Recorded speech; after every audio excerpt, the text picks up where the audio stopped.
It's another edition of the Perry's Inside Scoop. The Orange settling in for a 4-game dome stand, and it starts with a big one as 1-1 Purdue comes to town for a noon kickoff on Saturday. The Orange are 2-0. Dino Babers, the head coach, is with us as always. And Coach, that Perry's keeps rolling here. You can celebrate after wins, and a lot of excitement building for this one at 2-0. There's no doubt the guys are really excited.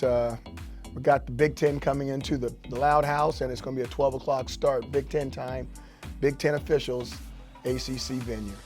What about the idea here, the equipment truck can stay off the road for a little bit, that maybe you can build some momentum and you do have 4 in a row before you go on the road again? I think the biggest thing, once again, is to take it one at a time. I hate to give you that cliche, but we have to look at it that way. This is a non-conference game, but it's versus a Big Ten opponent, and representing the ACC, we're going to put our best foot forward.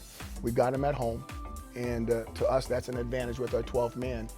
Starting at 12, we got to get our people in there, and we got to wake up the frats and the sororities, and say, or don't go to sleep, one or the other, right, and get them in there to give them some noise, and that'll be to our advantage if we can do that. Well, Purdue is probably an underrated cradle of quarterbacks over the years.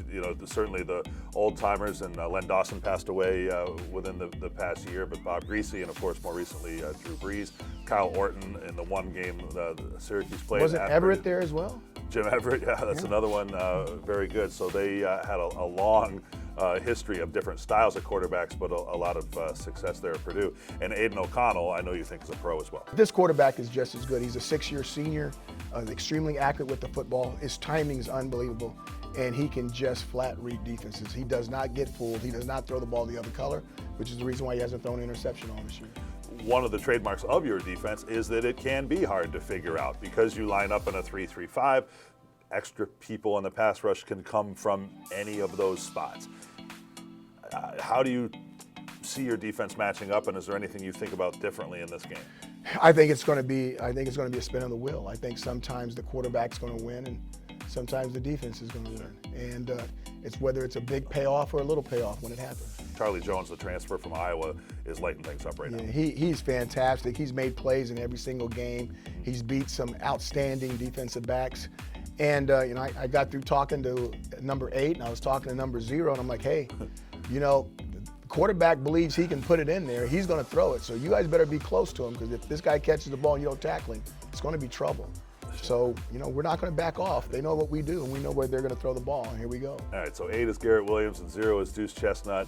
And we haven't really talked enough about your team yet, because you got guys they got to worry about too, right? And so if those two guys view themselves, and they're not the only ones on the defense or the offense for that matter, as pro players, they got to be licking their chops for the challenge this week, right? They're excited that they're finally getting balls thrown at them. Well, right, because so far, the other quarterbacks have had a tough go of it. You haven't played maybe a full 60-minute competitive game yet where we've figured this one to be.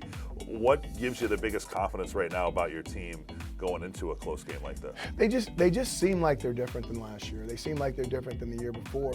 And this game will probably be an indicator on, are we really different, or do we have to see? But so this is going to be interesting. We don't know them. We're not familiar with them. We haven't played them last year or the year before. This is just 2 guys walking down the middle of the street saying, let's get it on, and then see what happens. Mikel Jones told us this week he's excited for a noon game. He gets jittery waiting for the game anyway. You've had a couple night games to start, so might as well get after this one early. Yeah, I'm like Mikel. Let's wake up and play. All right. It'll be fun. Looking forward to it. So not much of a lead up for this one in terms of the time frame, but the enthusiasm, excitement are there. Coach, best of luck. Thanks for the time. Thanks, Matt. Orange head coach Dino Babers here in our Perry's Inside Scoop. Perry's is proudly made in New York.